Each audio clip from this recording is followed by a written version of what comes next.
Welcome to the Geostrategic Podcast. Hello, everyone, and thanks for joining us for another deep dive. Something huge just happened in the Indo-Pacific, and almost nobody is talking about it. Australia and Indonesia have quietly taken a step that could reshape the region's entire security map. This isn't an alliance. It's not ANZUS. It's something far more subtle, yet potentially much more powerful. A move both countries are calling a new era, and China, India, and the US are watching closely. In the next few minutes, we're breaking down what this treaty really means, why it matters now, and how it might reshape the Indo-Pacific in ways no one predicted. If you're into geopolitics, security, or global power shifts, hit like, subscribe, and share this video because this story is only getting bigger. And before we dive in, tell me in the comments, is this the most important partnership forming in Asia right now? I want to hear your take. Don't hold back. Let's get the debate going. Okay, let's unpack this. We're talking about the Treaty on Common Security. It was publicly concluded on November 12th, 2025, between Prime Minister Albanese and President Prabowo. So for anyone listening who hears security treaty, their mind immediately goes to traditional military pacts. What's the crucial distinction we need to make right away between this and, say, a NATO or an ANZUS? Well, that distinction is everything, because if you just read the headline, you're going to think alliance. Right. But the core legal and political reality here is that this is explicitly not a formal alliance. The source material really hammers this point home. So no automatic defense clause. Exactly. It does not contain a hard ANZUS-style mutual defense clause.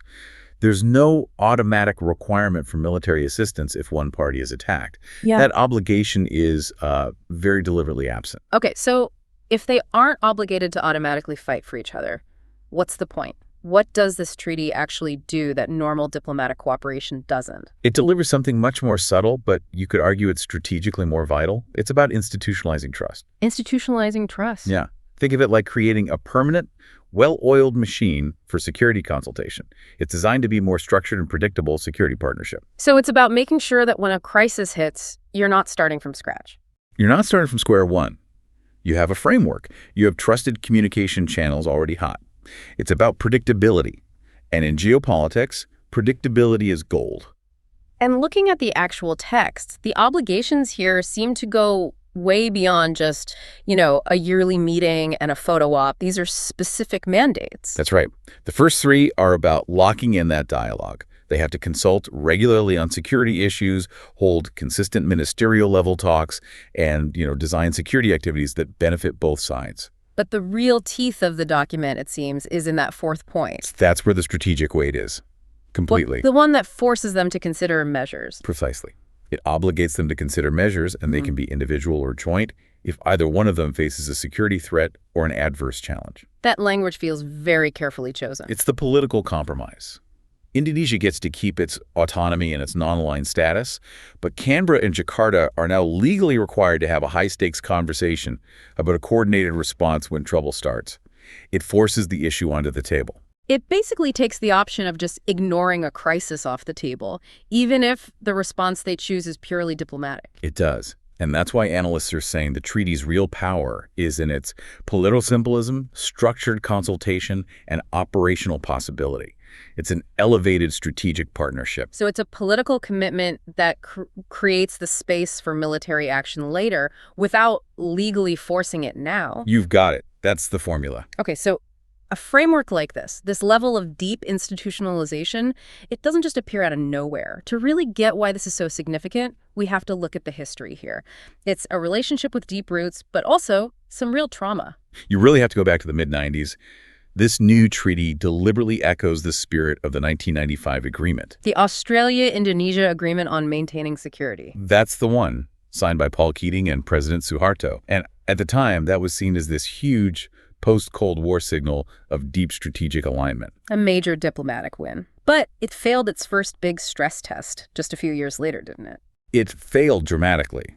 That 1995 pact just frayed completely during the East Timor crisis in 1999. And relations just fell apart. They did. And the lesson everyone learned was that these symbolic agreements are fragile if you don't have robust mechanisms for crisis management underneath them.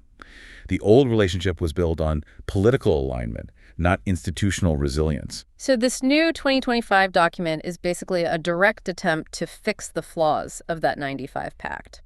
How does it try to future-proof the partnership this time? by embedding trust through procedure.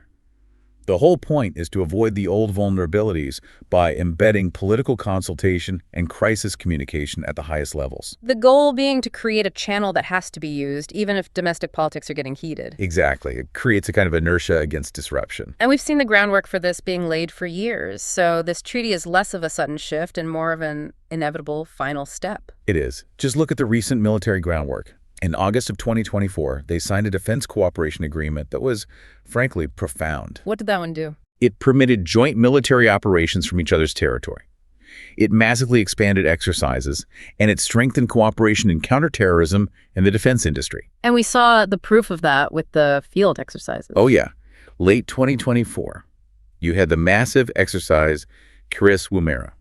It was the largest live-fire drill ever between the Australian Defence Force and the Indonesian National Armed Forces. You don't get to that level of operational integration unless the political will is already there. You don't. The 2025 treaty, this Treaty on Common Security, is the high-level political roof for the operational foundation they had already built. So the timing here is critical. You have two geographically vital nations, Australia anchoring the south, Indonesia sitting on those maritime crossroads, formalizing this relationship now. What are the big strategic forces that push this through in 2025? The drivers are really interlocking. The first is what you might call the neighborhood imperative. It's geography. Just pure geography. They share this massive maritime boundary. For Canberra, there's a deep consensus that a capable, stable Indonesia is just indispensable to their own security. I think Prime Minister Albanese put it best. He said, the best way to secure peace and stability is through joint action.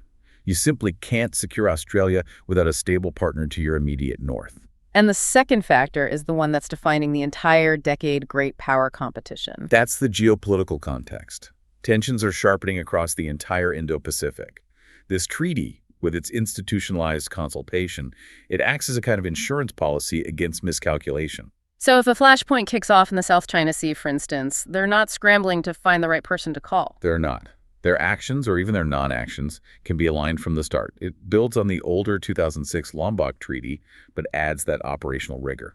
This immediately brings up the biggest constraint in this whole partnership: Indonesia's political balancing act. They are fiercely committed to their non-aligned stance. And that's the genius of this treaty's structure. Indonesia's commitment to its free and active foreign policy is absolute. President Prabowo has this incredibly difficult job of managing complex ties with the U.S., with China, with Russia, all at the same time.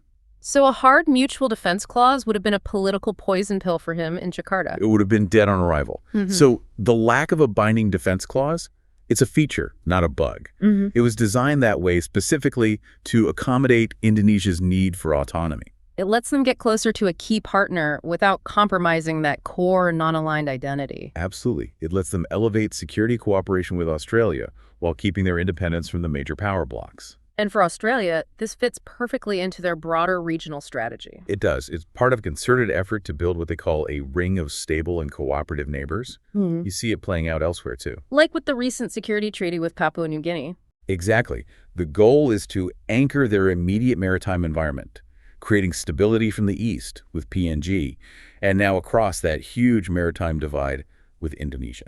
So let's zoom out to the wider region. If this security architecture between Australia and Indonesia actually holds, what does that mean for the entire geometry of the Indo-Pacific? It means a huge zone of stability in a critical area. A coherent Australia-Indonesia security architecture provides a vital stabilizing anchor for Southeast Asia and, just as importantly, the Eastern Indian Ocean. And we're talking about two middle powers taking responsibility for this space. That's the key. Two middle powers actively managing a huge swath of global maritime commons. And the political message that sends to Washington and Beijing must be pretty clear. It signals a tangible shift toward a truly multipolar Indo-Pacific. It shows that regional powers themselves, not just the great powers, are actively shaping their own environment. It moves beyond this idea that stability has to be imported from the U.S. or enforced by China. This is stability being generated regionally. And this shift has to have an impact on India. New Delhi shares a lot of the same strategic concerns in the Indian Ocean with both Canberra and Jakarta. The connections there are deepening very, very quickly. India and Australia already have an incredibly mature defense relationship. What have they been working on? Just look at what they agreed in late 2025. They finalized a mutual submarine rescue arrangement. They've got advanced information sharing mechanisms, and they institutionalize their planning through a joint staff talks platform. And there's a serious push on defense industry collaboration, too. The groundwork is solid.